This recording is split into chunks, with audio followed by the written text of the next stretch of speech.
آخر خدا ہے یا نہیں؟ کسی نے دیکھا نہیں. سوال تو ہے ہی ہے. ہم تو چلے روایات کے اعتبار سے، ہمارے گھروں سے ہمیں جو علم دیا گیا ہے ہمارے ماں باپ کی طرف سے، اور ماحول نے ہمیں جو علم دیا ہے وہ یہی ہے کہ ہم بولنے کے قابل ہوئے اسی وقت ہمیں کہلا دیا گیا تھا لا الہ الا اللہ، اللہ کے سوا کوئی معبود نہیں. ہمیں اللہ کے وجود کا بہت بچپن میں ہی علم دے دیا گیا، لیکن ہم بڑھتے بڑھتے اب زمانے کو دیکھنے لگے تو پتہ چلا کہ یہاں بہت سارے دہریے بھی ہیں، ایتھیسٹ ہیں، جو خدا کا ہی انکار کرتے ہیں کہ خدا ہے ہی نہیں، کوئی دین ہے ہی نہیں. آج میں ان کے سلسلے میں عرض کروں گا کہ آخر ایسا کیسے ہو سکتا ہے کہ کوئی خدا ہی نہیں.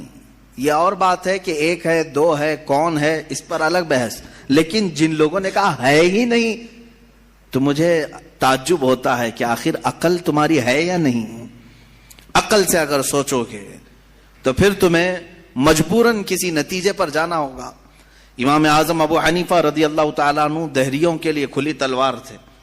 دہریہ کس کو کہتے ہیں؟ جو خدا کا ہی انکار کرتا ہے، یعنی کوئی نہیں ہے، نہ بھگوان ہے، نہ خدا ہے، کوئی چیز ہے ہی نہیں، ہم خود سے چل رہے ہیں. امام اعظم رضی اللہ تعالیٰ عنہ کی بارگاہ میں ایک جماعت آئی ملحدین کی، اور وہ تلواریں لے کر کے ہی آتے تھے کہ موقع پا کر کے انہیں قتل کر دے. ایک دن امام اعظم ابو حنیفہ رضی اللہ تعالیٰ ان کی جماعت کو آتے ہوئے دیکھا، اور اچانک آپ اپنی مجلس سے کھڑے ہوئے اور کہنے لگے میں کچھ گہری سوچ میں ہوں. وہ قریب آئے اور پوچھا کیا سوچ رہے ہیں آپ؟ کہا کہ میں نے سنا ہے کہ ایک سمندر میں کشتی چل رہی ہے اور اس پر سامان خود سے لد جاتا ہے، اور بڑی برابر منزلوں پر وہ رکتی ہے اور اپنا سامان خود ہی اتارتی ہے، نہ اسے کوئی چلاتا ہے، نہ لوڈنگ ان لوڈنگ کرنے والے کوئی مزدور ہیں، وہ خود بخود سامان لیتی ہے، خود بخود سامان اتارتی ہے. یہ روبوٹک دنیا بھی نہیں تھی اس وقت کہ وہ یقین کر لیتے، سائنسی دنیا بھی نہیں تھی اس وقت. تو ان دہریوں نے کہا کیا مذاق کر رہے ہیں آپ کہ سمندر میں کشتی بغیر ملاح کے، بغیر کیپٹن کے چل رہی ہے اور خود سامان لوڈ کر رہی، اتار رہی ہے، ہمارے ساتھ مذاق کر رہے ہیں آپ؟ ہم عقل والے لوگ ہیں، آپ کی اس بات پر کوئی بیوقوفی یقین کر سکے گا. امام اعظم ابو حنیفہ رضی اللہ تعالیٰ عنہ فرماتے ہیں اتنی جب تجھے عقل ہے کہ ایک کشتی سمندر پر بغیر کسی چلانے والے کے نہیں چلتی، تو یہ پورے کائنات کا نظام بغیر چلانے والے کے کیسے چل سکتا ہے؟ برابر وقت پر سورج کا طلوع ہونا، برابر وقت پر سورج کا غروب ہو جانا، چاند کا اپنی منزلوں پر چلنا، اور یہ سمندروں کا برابر اپنے مدار میں رہنا، اور یہ زمین کا طرح طرح کے پودے اگنا، اس میں پھول کا آنا، پھلوں کا آنا، یہ کیا اللہ کے ہونے کی نشانیاں نہیں ہے؟ کوئی تو ہے. ہاں تم یہ کہہ سکتے ہو کہ مشینیں ہم چلا رہے ہیں، پنکھے ہم چلا رہے ہیں، لائٹ ہم چلا رہے ہیں، چلاؤ دنیا کی ساری مشینیں چلاؤ. لیکن میں اگر ایک فیلڈ میں آؤں، ان دہریوں سے پوچھتا ہوں. امام شافعی رحمۃ اللہ علیہ نے کیا جواب دیا؟ میں چاروں اماموں کی بات بتا دیتا ہوں. چاروں اماموں نے رب ذوالجلال کے وجود کے متعلق کیا کیا کہا ہے. امام مالک نے تو یوں فرمایا، آپ سے پوچھا گیا کہ خدا ہے، انہوں نے کہا ہاں. کیا دلیل کیا ہے؟ کہتے ہیں کہ زبانوں کا مختلف ہونا، انسانوں کی زبانوں کا الگ الگ ہونا اور الگ الگ نسلوں کا ہونا، یہ اللہ کے وجود کی دلیل ہے. امام شافعی سے پوچھا گیا آپ کوئی دلیل دیں گے کہ کوئی ہے؟ آپ نے کتنی پیاری بات فرمائی. ارشاد فرماتے ہیں شہتوت کا درخت دیکھا ہے؟ شہتوت کا درخت آپ نے دیکھا ہے؟ شہتوت جو ہے بہت باریک باریک سے پھل ہوتے ہیں، میٹھے ہوتے ہیں، اور اس کا پتا جو ہے وہ کئی قسم کے جانور کھاتے ہیں. شہتوت کے پتے کو شہد کی مکھی بھی چوستی ہے. شہتوت کے پتے کو گائے بکریاں بھی کھاتی ہیں، ہرن بھی کھاتی ہے. یہ سب کے سب شہتوت کے پتے کو کھاتے ہیں. شہتوت کا پتا ایک رنگ کا ہوتا ہے، ایک ہی ٹیسٹ کا ہوتا ہے. امام شافعی فرماتے ہیں شہد کی مکھی اسی شہتوت کے پتے پر بیٹھتی ہے، چوستی ہے، اور اپنے چھتے میں جا کر کے شہد اگل رہی ہے. بکریاں اور گائے اس شہتوت کے پتے کو کھاتی ہیں، مینگنیاں ڈال رہی ہیں یا دودھ دے رہی ہیں. اسی شہتوت کے پتے کو ہرن کھاتی ہے. ہرن نافہ پیدا کرتی ہے جو مشک کی طرح ایک نافہ ہوتا ہے، نہایت ہی اچھی خوشبو اس کے اندر آتی ہے. امام شافعی فرماتے ہیں ایک شہتوت کا پتا بکری میں جائے تو الگ اثر کرے، شہد کی مکھی میں جائے تو الگ اثر کرے، گائے میں جائے اور ہرن میں جائے تو الگ اثر کرے، آخر ایک شہتوت کے پتے سے نافع، دودھ اور شہد بناتا کون ہے؟ بناتا کون ہے؟ اسی میں امام شافعی فرماتے ہیں ہم روٹی کا ایک ٹکڑا کھاتے ہیں، روٹی کا ایک ٹکڑا کھاتے ہیں، اندر جسم میں یہ روٹی جانے کے بعد آپ سب کو معلوم ہے اس میں سے کچھ حصہ گوشت بنتا ہے، کچھ حصہ خون بنتا ہے، کچھ حصہ پیپ بنتا ہے، کچھ حصہ منی بنتا ہے، باقی کا بچا ہوا فضلہ پخانہ بن کر نکل جاتا ہے۔ ایک روٹی گیہوں کی کھاؤ، جو کی کھاؤ، جوار کی کھاؤ، روٹی ایک ہی طرح کی ہے، اور اس سے گوشت کون بناتا ہے، خون کون بناتا ہے، اور پیپ کون بناتا ہے، منی کون بناتا ہے، سب کی الگ الگ قسمیں ہیں۔ امام شافعی فرماتے ہیں تمہاری ہزاروں مشینیں ایک طرف، لیکن اندر جو نظام چلاتا ہے وہ کوئی تو ایک ہے، کوئی تو ہے، تمہیں ماننا ہوگا۔ میں دہریوں کے متعلق کہہ رہا ہوں، جو ملحدین ایتھیسٹ ہیں، جن کا کہنا ہے کہ کوئی ہے ہی نہیں، کوئی خدا ہی نہیں، تو ان سے میں کہتا ہوں کوئی بتاؤ تو صحیح آخر یہ چلا کون رہا ہے، یہ کون چلا رہا ہے، ہمارے جسم کے اندر کا نظام کون چلا رہا ہے؟ اور قرآن نے انہی کی طرف بار بار اشاروں میں بتایا ہے، آیات میں، کہ کیا تم دودھ کو نہیں دیکھتے؟ دودھ کہاں سے پیدا ہوتا ہے؟ کہ اللہ تعالیٰ فرماتا ہے کہ ہم نے دودھ کو گائے کے خون اور اس کے گوبر کے بیچ میں سے پیدا کیا ہے۔ اس کا فضلہ گائے کا گوبر ہے پیٹ کے اندر، اور اس کا خون بھی ہے، خون نہایت ہی سرخ، گوبر نہایت ہی الگ رنگ کا، اور اس کے بیچ سے صاف و شفاف دودھ کا نکلنا، دودھ آتا ہے، نہ کبھی اس میں گوبر کی بو آئی، نہ کبھی خون کا رنگ آیا۔ قرآن کہتا ہے آخر یہ کون ہے جو اس طرح صاف ستھری غذا نکالتا ہے تمہارے لیے؟ کیا شہد کی مکھی کو نہیں دیکھتے؟ قرآن کہتا ہے جب وہ ڈنک مارتی ہے تو اس کے زہر کا کوئی علاج نہیں ملتا۔ شہد کی مکھی اگر ڈنک مارے تو زہر چڑھ جاتا ہے اور کئی لوگوں کی موت بھی ہوتی ہے، لیکن وہی اپنے چھتے پہ بھی تھوکے تو وہ نہایت ہی میٹھی غذا ہے، نہایت ہی میٹھی غذا ہے۔ شہد کی مکھی اپنا رس چھتے پر ڈالے تو وہ دنیا کی سب سے اچھی غذا، وہی اگر کسی کو ڈنک مارے تو سب سے برا زہر ہے۔ اعلیٰ حضرت رضی اللہ تعالیٰ عنہ نے اپنے آپ کو یوں فرمایا ہے کہ میں وہ شہد کی مکھی ہوں جس کی مٹھاس کا بھی جواب نہیں، جس کے ڈنک کا بھی جواب نہیں۔ یہ تو ضمناً میں نے بات عرض کی، خدا قدیر و جبار کے وجود پر میرے عزیزو ایک دو نہیں، لاکھوں مثالیں دنیا میں ہیں، لاکھوں مثالیں۔ ابھی تو کائنات کے رازوں تک ہم پہنچے ہی کہاں ہیں؟ سمندر کے اندر کی دنیا، پیڑ پودوں کے اندر کی دنیا۔ اب آئیں امام احمد بن حنبل رضی اللہ تعالیٰ عنہ، یہ کیا فرماتے ہیں؟ آپ سے پوچھا گیا خدا ہے؟ کوئی دلیل ہے آپ کے پاس؟ کہتے ہیں میں تمہیں بتاتا ہوں، ایک قلعہ ہے، ایک قلعہ ہے ایسا کہ چاروں طرف سے بند، نہ ایک سوراخ جانے کا راستہ، نہ اس پہ کھڑکی، نہ دروازہ، کچھ بھی نہیں، ہوا تک نہیں جا سکتی، ہوا تک نہیں جا سکتی، پورا بند ہے، اور اندر اس کے نہایت ہی چمکدار موتیوں کی طرح ہے۔ پھر اچانک اس قلعے میں اچھلتا کودتا ہوا ایک جان والا پیدا ہوتا ہے، اور پھر وہ اس قلعے سے باہر آتا ہے۔ امام احمد بن حنبل کی ان باتوں کو سن کر لوگوں نے پوچھا ایسا کیسے ہوتا ہے؟ بند قلعہ، ہوا بھی نہیں جاتی، کوئی سوراخ بھی نہیں، اور اس کے اندر سے کوئی اچانک پیدا ہوتا ہے۔ امام احمد بن حنبل فرماتے ہیں یہ تو روز ہوتا ہے، مرغی کے انڈے میں نہیں دیکھتے۔ مرغی کا انڈا مجھے بتاؤ اس میں کتنی کھڑکیاں ہیں؟ انڈا تو اوپر سے پورا بند ہوتا ہے، ہوا تک نہیں جاتی، لیکن مرغی اس کو گرم کرے۔ اب تو مشینوں میں بھی، اب مشینوں سے بھی ہوتا ہے۔ مجھے یہ بتاؤ وہ انڈے کی زردی اچانک ایک جاندار چوزے کی شکل کیسے اختیار کرتی ہے؟ کون ہے جو اسے چونچ دیتا ہے؟ کون ہے جو اسے پر دیتا ہے؟ اور پھر ہم نے جانوروں کو، پرندوں کو، ہر ایک مخلوق کو دیکھا ہے، ان میں رنگ ایسے بھرے ہوئے رہتے ہیں، دنیا کا کوئی آرٹسٹ بھی اس طرح کے رنگ بھر نہیں سکتا۔ کیا ہم مور کو نہیں دیکھتے؟ طرح طرح کے خوبصورت اس میں ڈیزائن کیے گئے ہیں، ایسا لگتا ہے کہ کوئی قلم لے کر کے ڈیزائن کیا ہے، کوئی برش سے ڈیزائن کیا ہوا ہے۔ نہیں میرے عزیزو، یہ قدرت کی شاہکاریاں ہیں، رب ذوالجلال کی شاہکاریاں، اور تم بے شمار خوبصورت مخلوقات کو دیکھو گے۔ پھر میں ان دہریوں سے پوچھتا ہوں آخر ان تمام کو پیدا کرنے والا کوئی تو ہوگا، کوئی تو ہوگا، تم لاؤ ڈھونڈ کر کے، آخر کون ہے یہ سب پیدا کرتا ہے؟ یہ تو تخلیق، نظریے تخلیق، خدا کو پہچاننے کے 4 نظریے دنیا میں مشہور ہوئے ہیں۔ الہیات، اس کو علم الہیات کہتے ہیں جو میں بیان کر رہا ہوں، تھیولوجی، سائنس کے نظریے سے بھی، یعنی اللہ کو پہچاننے کے لیے، خدا کو ڈھونڈنے کے لیے نظریے بنائے گئے، فلسفیوں نے الگ، سائنٹسٹ نے الگ، علماء ربانیین نے الگ، حکماء نے الگ، سب کے اپنے اپنے نظریے ہیں۔ ہم اللہ رب العزت کو نظریے تخلیق سے واضح کرتے ہیں، لوگوں کے سامنے بتاتے ہیں کہ اللہ پیدا کرنے والا ہے،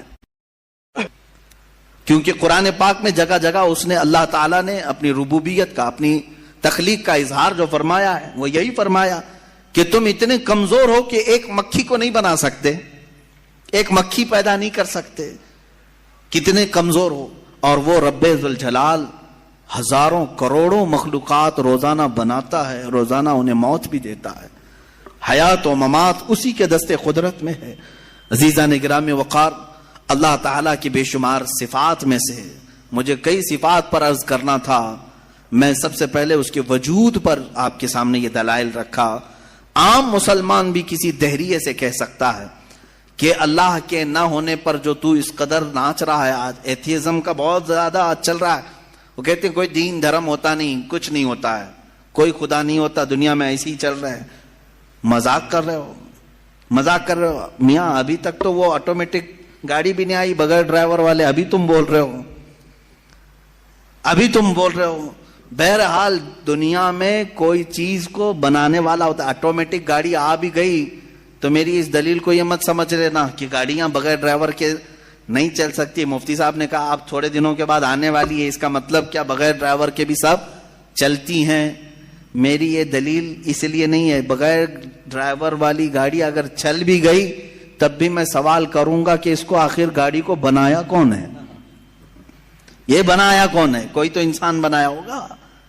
تو اسی طرح سے ہر چیز کو دنیا کی آپ کو یہ علم لے کر کے جاتا ہے تھیولوجی کا کہ کوئی نہ کوئی اس کا پیدا کرنے والا ہے، بنانے والا ہے۔ فلسفی ان کے ہاں ایک قانون ہے، دور اور مسلسل، یعنی تسلسل، کنٹینیو کوئی چیز ہو نہیں سکتی۔ مثال کے طور پر مجھے پیدا کرنے والا کوئی ہے اور اس کو پیدا کرنے والا کوئی ہے، اس کو پیدا کرنے والا، یہ جو سوچ ہے تسلسل اس کو کہتے ہیں۔ کہیں جا کر کے سٹاپ ہونا پڑے گا، کہیں جا کے سٹاپ ہونا پڑے گا تمہیں۔ میں پیدا ہوا میرے باپ سے، میرے باپ پیدا ہوئے دادا سے، دادا پر دادا سے، یہ سلسلہ چل کر کے کہیں تو سٹاپ ہوگا، کہیں جا کے ختم ہونا ہے۔ تو فلسفی اس بات کو مانتے ہیں کہ دور اور تسلسل محال ہے، یعنی کنٹینیو ایسی جاتا رہے، یہ محال ہے۔ ان کے ہاں ایسا ہے۔ میرے عزیزو، اب اگر میں ان سے سوال کروں کہ جیسے بہت سارے لوگ بھگوانوں کو بھی مان لیے، جبکہ بھگوان کی بیوی بھی ہے، بھگوان کے بچے بھی ہے اور بھگوان کا باپ بھی ہے، تو پھر اب سوال آئے گا کہ بھگوان کا دادا کون، بھگوان کا پردادا کون؟ پھر وہ نسب چلے گا، کہیں تو جا کے رکنا ہے، کہیں تو جا کے رکے گا۔ بچے ہیں تو اب تک ان کی نسل کیوں نہیں؟ بھگوان کے بھی بیٹے بیٹیاں تھی نا، بہت سارے بھگوانوں کا تذکرہ ہندوستان میں ہے، ان کے بیٹے بیٹیاں بتائی گئی ہیں، کتنے بیٹے تھے، رام کے بھی، کرشن کے بھی، سب کے بھی بتائے گئے ہیں بیٹے بیٹے۔ تو اب اولاد کہاں ہیں؟ باپ دادا کہاں تھے؟ میرے عزیزوں، میری اس بات کو یقیناً کوٹ کیا جائے، اولاد برتن مانج رہی ہے، ٹیپو سلطان کی اولاد پنچر لگا رہی ہے، تجھے تو یہ ٹیپو سلطان اورنگزیب کی اولاد نظر آئی، ان کی کہاں ہے جن کا میں ذکر کر رہا ہوں؟ ان کی کہاں ہے؟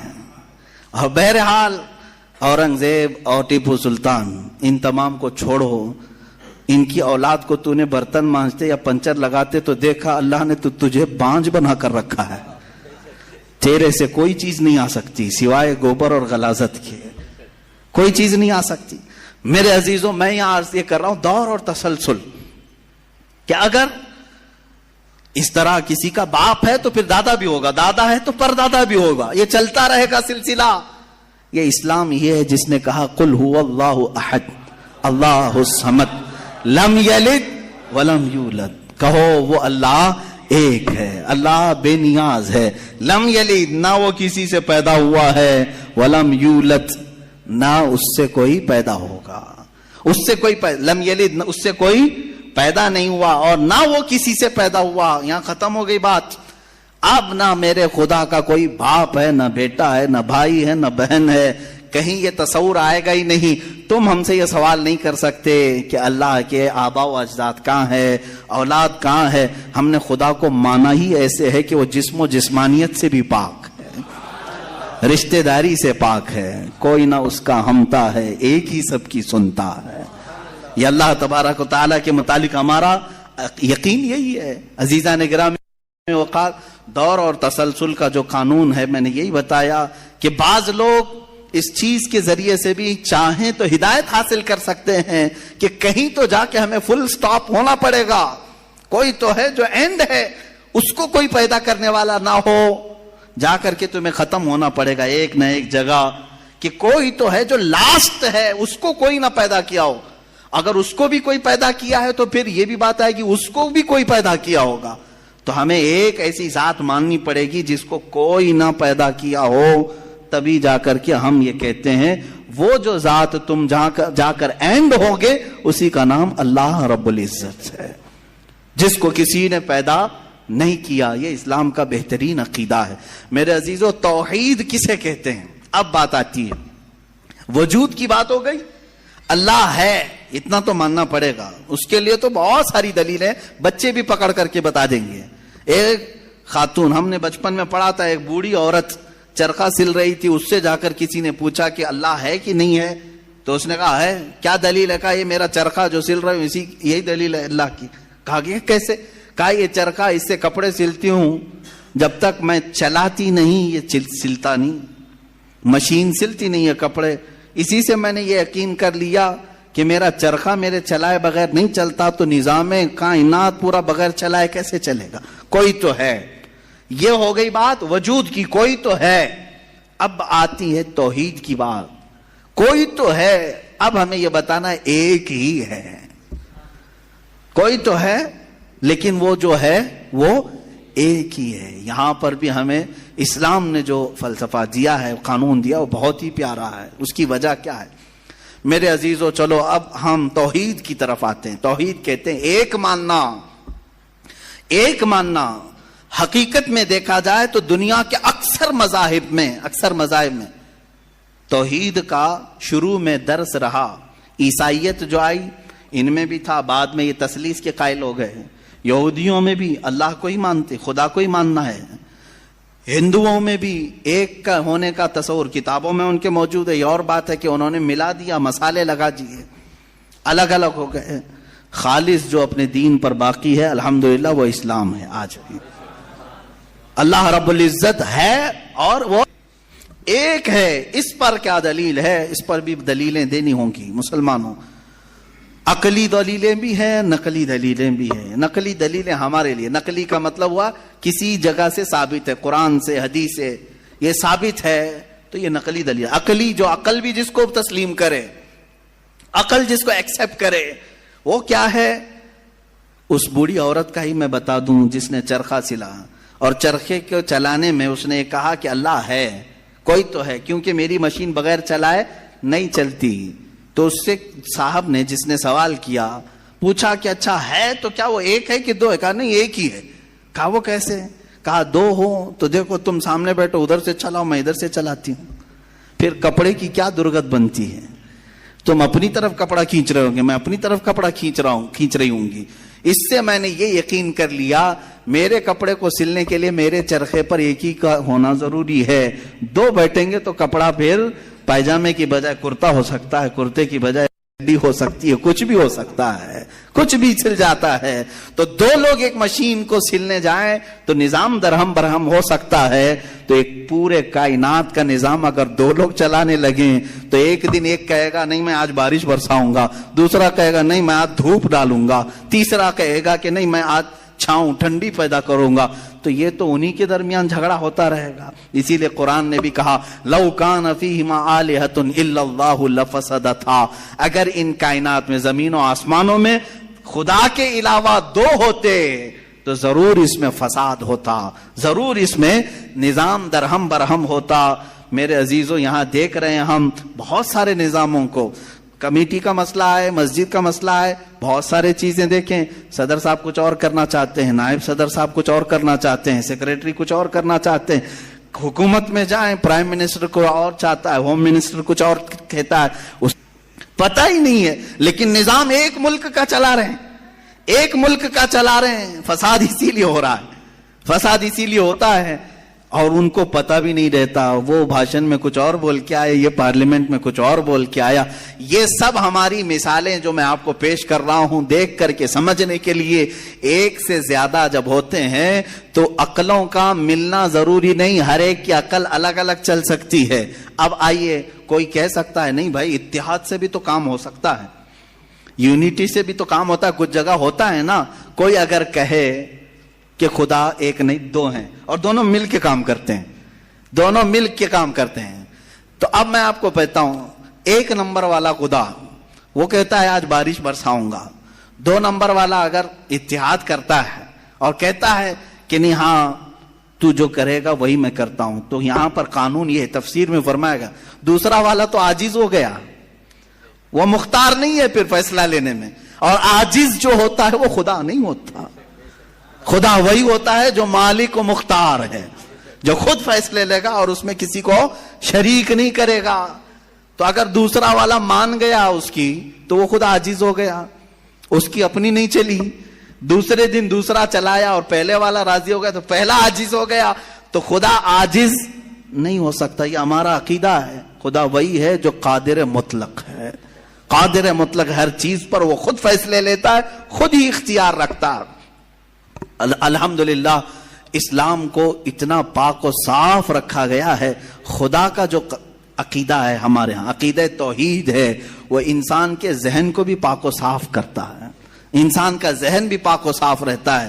اگر عقیدہ توحید تمہارا ہٹ گیا, میرے عزیز و توجہ چاہتا ہوں, توحید عقیدہ سمجھ گئے, اللہ کو ایک ماننے کا عقیدہ اگر ہٹ گیا تو پھر انسان اتنا ذلیل ہوتا ہے کہ پھر وہ ہر چیز کو خدا ماننے لگ جاتا ہے, چاہے وہ چوہا ہو کہ بلی ہو کہ سانپ ہو کہ مچھر ہو, کسی کے بھی سامنے جھکنے لگ جاتا ہے.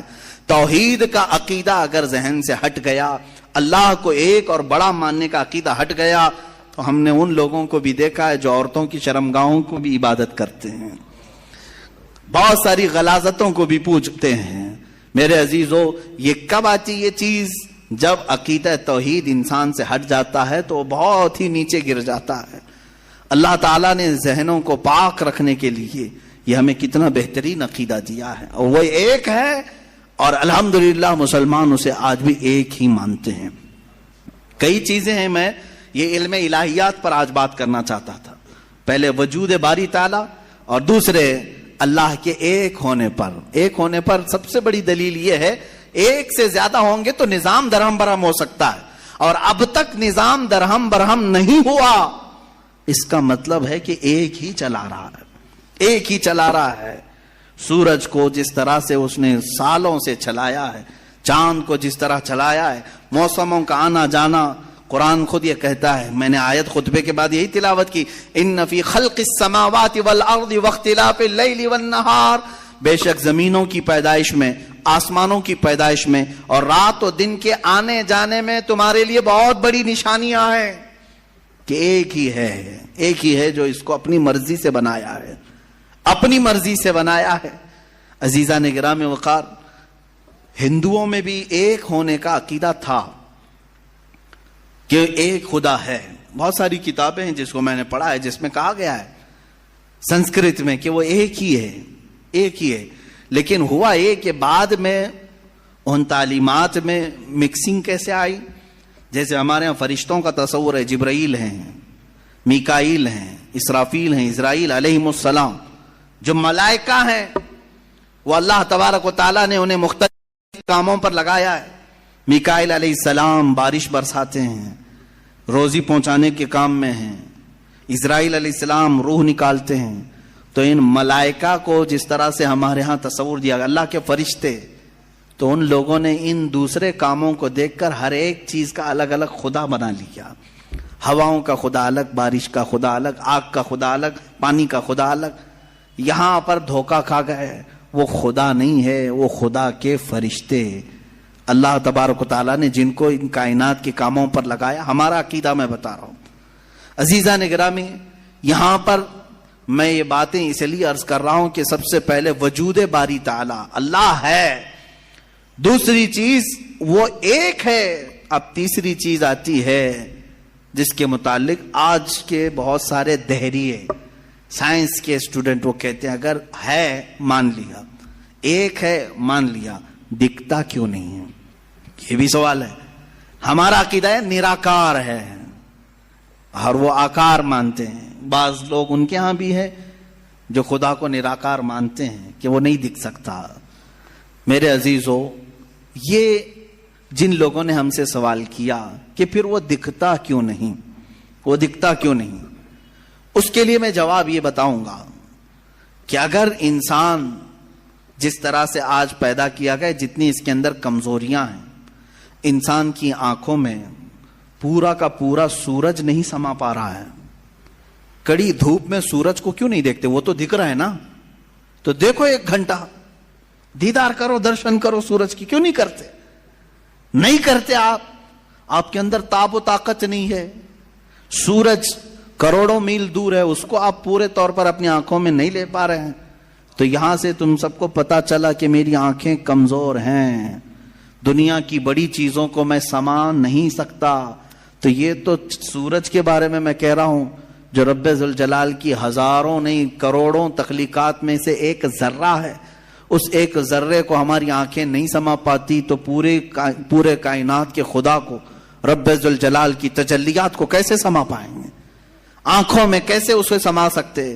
اسی لیے اللہ نے قرآن میں فرمایا لا یدرکہ الابصار، اس کو کوئی آنکھ گھیر نہیں سکتی. وہ کیوں؟ سوال بھی تو ہے کہ اگر گھیر لے آنکھیں، ہو کیا جاتا اگر اللہ کو دیکھ لیتے؟ تو اس کے متعلق فلسفی طور پر بھی اور اسلامی طور پر بھی میں بتاؤں. میرے عزیزو، عقیدہ ہمارا یہ ہے کہ اللہ، اس کا کوئی سائز نہیں، اس کا کوئی سائز نہیں. اتنا چوڑا، اتنا اونچا، اتنا لمبا، اتنا چھوٹا، یہ چیز ہے نہیں. ہم اس کو مان نہیں سکتے. تو جب آنکھوں میں تمہارے کوئی چیز آئے گی تو وہ سائز والی ہی آئے گی.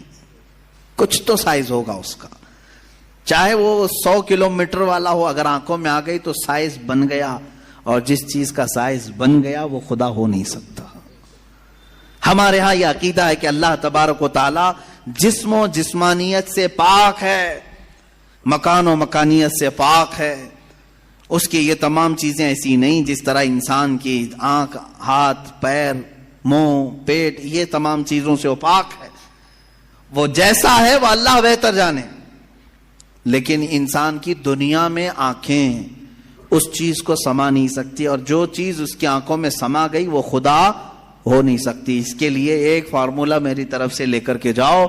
جس چیز کو بھی دیکھا کسی نے دنیا میں سوائے رسول اللہ کے، میرے آقا صلی اللہ علیہ وسلم ایکسیپشن میں بتا رہا ہوں، حضور کو چھوڑ کر کے پوری کائنات کی بات کر رہا ہوں، جس نے کسی چیز کو دیکھا وہ خدا ہو نہیں سکتا. ام المومنین عائشہ صدیقہ نے بھی فرمایا ہے کہ جس نے بھی یہ کہا کہ خدا کو یہ دیکھا ہے ظاہری آنکھوں سے، کھلی آنکھوں سے، وہ سب سے بڑا جھوٹ بولا ہے. دنیا کا سب سے بڑا جھوٹ بولا اس نے. اب یہ بات میں اس لیے عرض کر رہا ہوں کہ ہو سکتا ہے تمہارے تک بھی آ جائے وہ بھیجے میں خدا دکھانے والے پیر صاحب. ہاں، کچھ لوگ خدا کو دکھا کر کے مرید کرانا چاہتے ہیں اور تانا مارتے ہیں، ارے میاں ہم تو دکھا کے مرید کرتے ہیں. دکھا کے کس کو؟ بکرے کے بھیجے میں دکھا کر کے. میاں ان کو یہیں خدا مل رہا تھا معاذ اللہ رب العالمین. کلیجے میں نہیں، پھیپڑے گردے میں نہیں. جس چیز کے کھانے کا شوق پیر صاحب کو ہوا وہاں خدا دکھانا شروع کیا. نعوذ باللہ من ذالک، استغفر اللہ. یہ نہایتی جہالت ہے اور زندیق لوگ ہیں. میں آپ سب سے یہ کہنا چاہوں گا جو اس طرح کی بات کرے اس سے یہ کہو کہ پیر صاحب بڑے ہیں کہ موسیٰ علیہ السلام بڑے ہیں. کون ہے؟ موسیٰ علیہ السلام بار بار کہتے رہے مولا تو اپنا دیدار کرا دے، اور قرآن کہتا ہے لن ترانی، تم مجھے ہرگز نہیں دیکھ سکتے. اور پھر موسیٰ علیہ السلام نے اصرار کیا تو اللہ نے انہیں کوہ طور پر بلایا. اور یہ سب سنتے ہیں نا، معراج کے واقعے میں بھی سنایا جاتا ہے. موسیٰ علیہ السلام کو سوئی کے ناکے کے برابر ایک تجلی دکھائی گئی، پہاڑ پورا جل گیا، آپ بے ہوش ہو کر گر پڑے. پیر صاحب ابھی بھی بے ہوش نہیں ہو رہے. موسیٰ علیہ السلام جلیل القدر پیغمبر ہیں، نبی ہیں، وہ تجلی ہلکی سوئی کے ناکے کے برابر کی نہیں دیکھ سکے. تو ان سے سوال کرو آپ بڑے کہ موسیٰ علیہ السلام بڑے؟ آپ کے اندر اتنی پاور کہاں سے آ گئے؟ آپ پورے بھیجے میں دکھانے کی بات کرتے ہیں، نہایت ہی گمراہی کی بات ہے. میرے عزیزوں، میں یہ ان لوگوں کے بارے میں کہہ رہا ہوں جو اپنے آپ کو مسلمان کہہ کر کے ایسی باتیں کر رہے ہیں. باقی دوسرے ہوں تو ان کو چھوڑ دو، ان کا معاملہ الگ ہے. یہ تمام باتیں ہو گئی. میں نے 3 چیزیں آپ کے سامنے عرض کی. وجود باری تعالی، اللہ ہے، اور اگر ہے تو ایک ہے، اور ایک ہے تو وہ نظر نہیں آتا، دکھتا نہیں. یہ 3 عقیدے اسلام کے بنیادی عقیدے ہیں. بنیادی عقیدے ہیں، ان میں ذرا برابر بھی ٹس سے مس ہوئے تو تمہارا ایمان چلا جائے گا. یہاں سے گمراہیوں کے دروازے کھلتے ہیں. جنہوں نے خدا کے وجود کا انکار کیا وہ ملحد ہو گئے، جنہوں نے اسے ایک سے زیادہ مانا وہ مشرک ہو گئے، جنہوں نے اس کو دیکھنے والا سمجھا وہ گمراہ ہو گئے. صحیح عقیدہ یہی ہے جو سورہ اخلاص میں اللہ نے فرمایا قل هو اللہ احد. محبوب آپ فرما دیں وہ اللہ ہے، ایک ہے. اللہ الصمد، وہ بے نیاز ہے، اللہ بے نیاز ہے. لم یلد ولم یولد، اس سے کوئی پیدا نہیں ہوا اور نہ وہ کسی سے پیدا ہوا. ان معاملات کے بعد آؤ میرے عزیزو اس رب ذوالجلال کی کچھ صفات کی طرف میں آتا ہوں. رب ذوالجلال رحمان بھی ہے، رحیم بھی ہے، کریم بھی ہے، غفار و ستار و قہار و جبار بھی ہے. اس کی 99 صفات پر اگر ہم ذکر کرتے چلیں، روز ایک صفت پر ذکر ہو جائے گا، راتیں تمام ہو جائیں گی. قرآن نے خود کہا ہے دنیا کے سارے درخت قلم بن جائیں اور سمندر سیاہی بن جائیں، اور اللہ کی تعریف و توصیف لکھنا چاہیں، سمندروں کی سیاہی سوکھ جائے گی، یہ درختوں کے قلم بنے ٹوٹ جائیں گے. ما نفدت کلمات اللہ، اللہ کے کلمات کو پھر بھی مکمل نہیں کیا جا سکے گا. یہ ہماری چھوٹی سی زبان اور تمہارے چھوٹے سے کان کہاں ان تمام کلمات کو سن سکیں گے یا کہہ سکیں گے. مگر ہم اتنا ضرور جانتے ہیں کہ ان تمام سمندروں میں سے ایک قطرہ بھی ہم نے اپنی محفل میں پا لیا تو یہ ہماری زندگی کی معراج ہے. اللہ رحمان ہے، یقیناً ہم نے اس کو بسم اللہ میں بھی پڑھا، سورہ فاتحہ میں بھی پڑھا، بلکہ ہم اپنے بچوں کو بھی یہی کہتے ہیں، ماں باپ کو بھی یہی کہتے ہیں. اب اس کے رحمان کی صفات دیکھنا ہے. کیسے؟ رحمان کسے کہتے ہیں؟ رحم کرنے والا، رحم کرنے والا، نرمی کا معاملہ کرنے والا لوگوں کے ساتھ، بلکہ اپنی ساری مخلوقات کے ساتھ نرمی کا معاملہ کرنے والا. میں 2 ہی صفات پر آج گفتگو ختم کر دوں گا، اس کے رحمان ہونے کی اور اس کے قہار ہونے کی. دونوں کے درمیان ہمیں یہ زندگی چلانی ہوگی. اللہ رحمان ہے، اس کی جو زندگی یہاں ہمیں دیکھنے کے مظاہر ہیں وہ کیا ہے؟ ماں تم سے جتنی محبت کرتی ہے، کیسے؟ تم رو تو گود میں اٹھا لیتی ہے، تمہارے بہت ساری چیزیں اپنے ہاتھوں سے صاف کرتی ہے، اپنے ہاتھوں سے بنا کر کے کھلاتی ہے. آخر وہ بھی انسان ہے، تم بھی انسان ہو. ماں تمہیں اٹھا کر کے اتنا جو پیار کرتی ہے، باپ تمہیں لے کر کے چلتا ہے، تمہارے لیے جوجھتا ہے، محنت کرتا ہے. آخر وہ کیوں مشقتیں اٹھاتا ہے؟ خون پسینے کی کمائی ایک کر کے لا کر اپنے بچے کو کھلاتا ہے. اب سنیں حدیث پاک میں ماں اور باپ کے دلوں میں یہ بچے کی جو محبت ڈالتی جاتی ہے، یہ اللہ کے رحمان صفت کا کچھ حصہ ہوتا ہے. یہ اس کی صفت کا تھوڑا سا حصہ جب اللہ ماں اور باپ میں ڈالتا ہے تو وہ بچوں سے اس قدر پیار کرنے لگ جاتے ہیں. اگر وہ رحمت کی صفت مولا ماں اور باپ کے سینے سے نکال دے تو ہر باپ اپنے بچے کو قتل کرنے پر بیٹھ جائے، ماں اپنے بچے سے دوری اختیار کر لے. ایسا نہیں ہوتا. ماں بوڑھی ہو جائے یا بچہ اس کا بوڑھا ہو جائے، پھر بھی ماں اس بوڑھے بچے کو بھی سینے سے لگاتی ہے، اس کے پسینے دیکھنا نہیں چاہتی، اس کی جبینوں پر خم نہیں دیکھنا چاہتی. یہ ماں کے اندر جو ہلکی سی بھی محبت آپ دیکھتے ہیں، یہ رب ذوالجلال کے رحمان کا اس کے مظاہر میں سے ایک مظہر ہے. اب اندازہ کرو اللہ تبارک و تعالیٰ اپنے بندوں سے کس قدر رحم کا معاملہ فرماتا ہے. آج ہم جو بیٹھے ہیں یہ بھی تو اس کے رحم کا ہی معاملہ ہے, اس کے رحمان ہونے کا ایک بین ثبوت ہے. ہم حضرت ابو بکر شبلی رضی اللہ تعالیٰ, توجہ جاتا ہوں, سلسلہ قادریہ کے بہت بڑے بزرگ ہیں. آپ سے پوچھا گیا کہ حضور سنا ہے کیا آپ کی بہت ساری کرامتیں مشہور ہیں, کوئی کرامت ہمیں بھی دکھائیں. توجہ, بہت سارے لوگ کرامت کے نام پر گمراہ بھی ہوتے ہیں. لوگوں کو ایسا لگتا ہے کہ کہیں جیب میں سے جلیبی نکال کر کے کھلا دے, ابھی کیا ابھی وہی پیر کرامت والا ہے, اچانک کچھ نکال کے دکھائے. حضرت ابوبکر شبلی نے تو ایک الگ ہی کرامت بتائی. کیا کرامت بتائی جانتے ہیں؟ حضرت ابوبکر شبلی فرماتے ہیں میاں ہمارا اس زمین پر زندہ چلنا پھرنا ہی بڑی کرامت ہے. کہا کیوں؟ کہا ہم اتنے گنہگار ہیں کہ زمین پھٹ جائے اور ہم دھس جائیں, پھر بھی زمین نہ پھٹتی ہے نہ ہم دھستے ہیں. یہ اللہ تعالیٰ نے کرامت ہی تو دیا ہے. یہ کرامت تو اللہ نے سب کو دیا ہے. یہ رحم کا معاملہ اللہ نے سب کے ساتھ کیا ہے, آپ کے ساتھ بھی, بلکہ ان کے ساتھ بھی کیا جو اسے مانتے بھی نہیں ہیں, جو اسے گالیاں دیتے ہیں, ان کے ساتھ بھی رحم کا معاملہ کیا. سیدنا ابراہیم علیہ الصلوۃ والتسلیم کے ساتھ ایک معاملہ پیش آیا. آپ بغیر مہمان کے کبھی کھانا نہیں کھاتے تھے, 2 دن بھی اگر کوئی مہمان نہیں آتا تو آپ کھاتے نہیں. ابراہیم علیہ السلام 2 دن تک بھوکے رہے. تیسرے دن ایک مہمان ملا, اسے لے کر کے آ کے دسترخوان پر بٹھا دیا. کہا کہ آپ ہمارے گھر کے مہمان ہیں, اب کھانا بنایا گیا اچھا دسترخوان پر. کہا چلو بسم اللہ کرو کھاؤ. وہ دہریہ تھا, ملحد تھا. کہا کون سا اللہ, میں اللہ کو نہیں مانتا.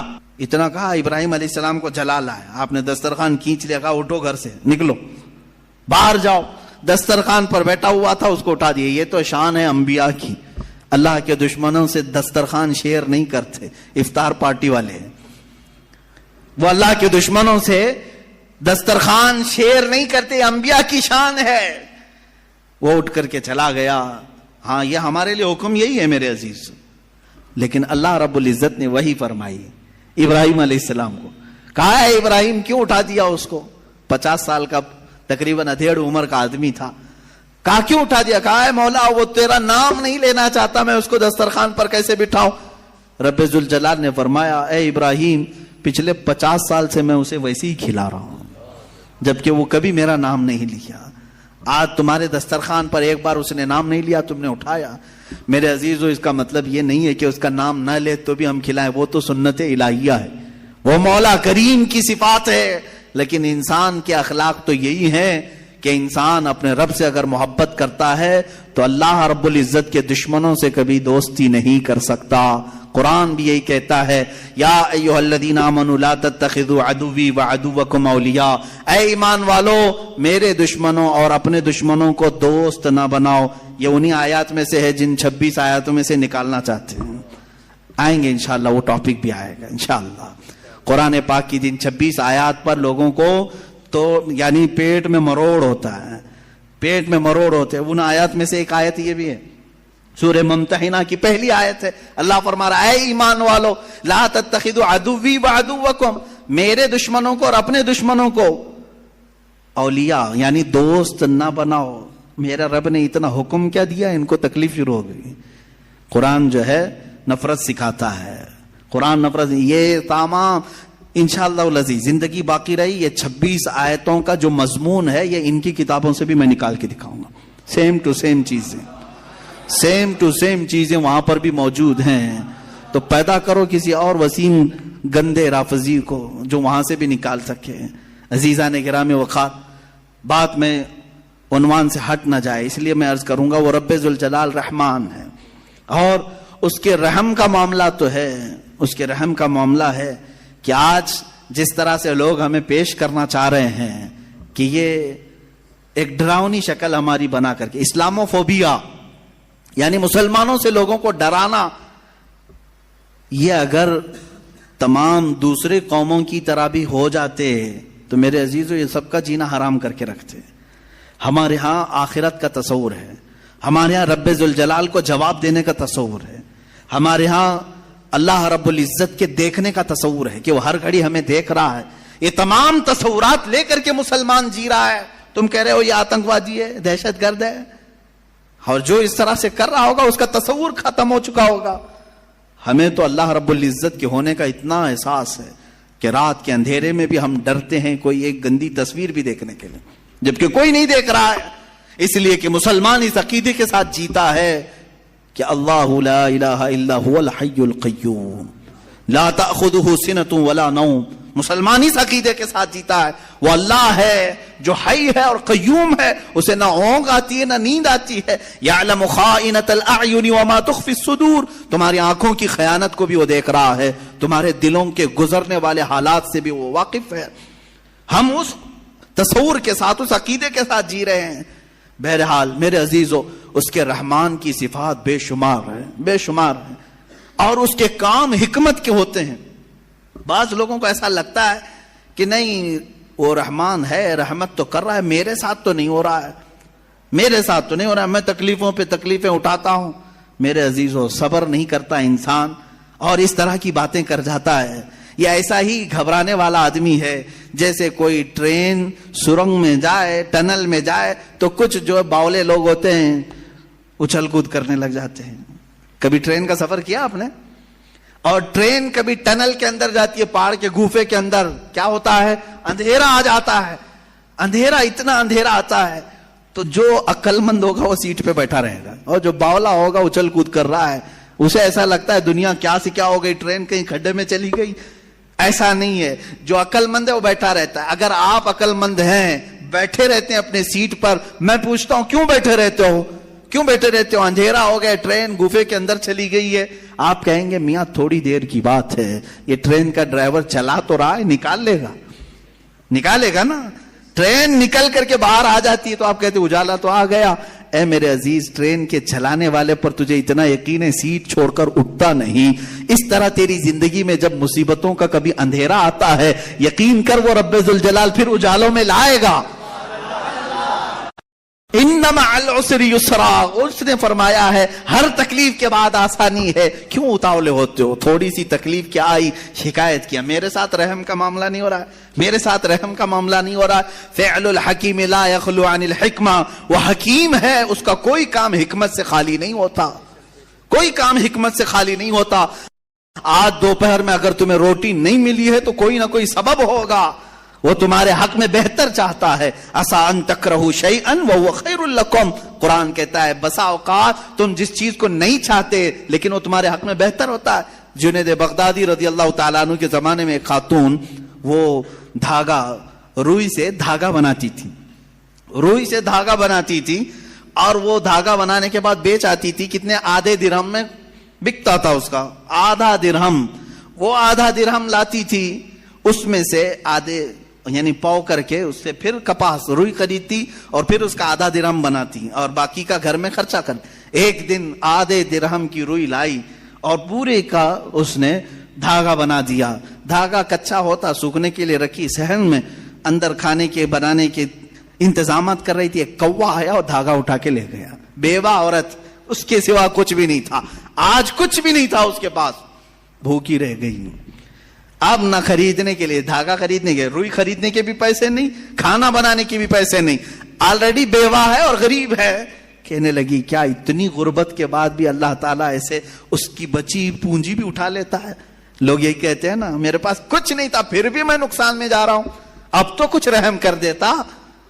ارے بھائی، بڑے سیٹ آدمی کے 1 لاکھ روپے چلے گئے تو سمجھ میں آئے گا چلو ٹھیک ہے، باقی بچے ہوئے پھر کور کر لے گا. جس کے پاس کچھ نہیں، لاسٹ پونجی بچی ہے، وہ بھی مولا نے اٹھوا دیا، تو یہ کون سا رحم ہے؟ بندے تل ملا جاتے ہیں. وہ خاتون گھبرائی اور کہا یہ اب کون سے رحمان کی صفت ہے؟ کیا وہ رحم کر رہا ہے میرے ساتھ؟ میں بیوہ ہوں، کچھ بھی نہیں میرے پاس.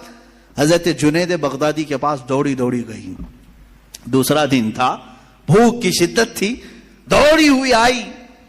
حضرت جنید بغدادی اس وقت بیٹھے تھے، ان کے دربار میں کچھ لوگ آئے ہوئے تھے باہر کے، ملنے کی غرض سے دور سے آئے ہوئے تھے. آپ کو یہ چیختی ہوئی آئی تو اس کو سائڈ میں کھڑا کیا، رک جاؤ میں پہلے ان کی باتیں سن لوں، پہلے ان کی باتیں سن لوں. ان لوگوں نے آ کر کے کہا کہ حضور ہم کچھ نذرانہ لے کر کے آئے ہیں، کچھ نذرانہ لے کر کے آئے ہیں، یہ قبول فرما لیں. کیا تھا نذرانہ؟ 10,000 سونے کے سکے، اشرفیاں تھی. کہا کہ حضور آپ اپنے حساب میں اس کو تقسیم کر لیں. حضرت جنید بغدادی رضی اللہ تعالیٰ عنہ نے وہ 10,000 اشرفیاں لیے اور پورے کے پورے اس عورت کو دے دیا. وہ عورت ابھی کچھ کہنے والی تھی، اس کے کہنے سے پہلے آپ نے دے دیا. کہا اس کو پکڑو. اب پھر وہ آئی ہوئی جماعت تھی، اس سے پوچھا کیا معاملہ ہے، کیوں اتنی بڑی رقم تم ہدیے میں لائے؟ سنو میرے عزیزوں، فعل الحکیم لا یخلو عن الحکمہ. وہ کہتے ہیں ہم سمندر کے سفر پر تھے، کشتی میں بیٹھے تھے، آ رہے تھے، اچانک ہماری کشتی پھٹ گئی. کشتی میں سوراخ آیا، پانی اندر آنے لگ گیا. تو جیسے یہ چمڑے کی کشتی تھی، پانی اندر آنے لگا تو ڈوبنے کے چانسز بڑھ گئے. پانی جتنا ہو سکا ہم نکال کر پھینکتے رہے، لیکن اس کشتی کی مرمت کے لیے ہمارے پاس کچھ نہیں تھا. اچانک ایک کوا آیا اور اوپر سے دھاگا گرا دیا. ایک کوا آیا، دھاگا اوپر سے گرایا، اور وہ اتنا ہی دھاگا تھا جس سے ہماری کشتی سل جاتی تھی. ہم نے اسی دھاگے سے اپنی کشتی سل دی، اور پھر اسی وقت ہم نے یہ نیت کر لیا کہ وہ رحمان ہے جس نے ہمیں بچایا ہے. ہم صحیح سلامت جائیں گے تو 10,000 اشرفیاں جنید بغدادی کو نظر کریں گے. وہاں ہم نے منت کر لی تھی، میرے آقا ہم نے صحیح سلامت کنارے کو پا لیا. اب آ کر کے وہ 10,000 اشرفیاں آپ کی بارگاہ میں ہم نے نظر کر لیا. حضرت جنید بغدادی جلوں کے حالات سے باخبر تھے. اس خاتون کی طرف دیکھا اور پوچھا کیا تمہارے رب نے صحیح رحم کیا یا نہیں؟ تمہارے آدھے درہم کو کوے سے اٹھوا کر بدلے میں 10,000 اشرفیاں دیتا ہے، اسی کا نام رحمان ہے. وہ رحمان ہے. بندہ گھبراتا ہے، کہتا ہے ایسے کیسے ہوگا، میرے پاس کچھ بھی نہیں تھا پھر بھی اٹھا لیا. انتظار تو کرتا، شکر تو کرتا، یقیناً وہ مولا تجھے اس سے بہتر چیز لوٹاتا. یہاں تک کہ حدیثوں میں کسی کا بچہ بھی اگر انتقال کرتا ہے، مولا تعالیٰ فرشتوں سے پوچھتا ہے تم نے اس کے بچے کو لایا، کیا کہہ رہا تھا میرا بندہ میرے بارے میں؟ فرشتے کہتے ہیں مولا وہ تیرا شکر بجا لا رہا تھا، کہتا تھا انا للہ و انا الیہ راجعون. مولا فرماتا ہے لکھ دو اے فرشتو، اس سے بہتر نسل اسے عطا کروں گا، اس سے بہتر اسے خوبصورتیاں جنت میں عطا کروں گا. وہ جب بہتر کرنے والا ہوتا ہے تب تمہیں آزمائش کے دور سے گزارتا ہے. یہ رحمان ہے، یہ اس کی صفت ہے. بہت ساری مثالوں کی ضرورت ہے میرے عزیزو. وقت کی تنگی دامنگیر ہے، وقت عشاء قریب ہے. ہمیں جو وقت ملا ہے مولا اس میں بھی رحمت عطا فرما ہے، اور پھر آگے چل کر کے ہم انشاءاللہ ان گفتگوؤں کو اور طوالت دے سکیں، لمبی کر سکیں. اب ایک اور چیز، اس کے رحمان ہونے کے ساتھ ساتھ اس بات کا یقین بھی رکھو کہ وہ قہار بھی ہے. وہ قہار ہے. قہار کا مطلب ہوتا ہے سخت پکڑ کرنے والا. سخت پکڑ کرنے والا جب وہ سختی کرنے پر آئے تو پھر تم ہاتھ پیر ہزار ہلا لو بچ نہیں پاؤ گے. الہی انت یا قاہر العدو ذا البطش الشدید انت الذی لا یطاق انتقامہ.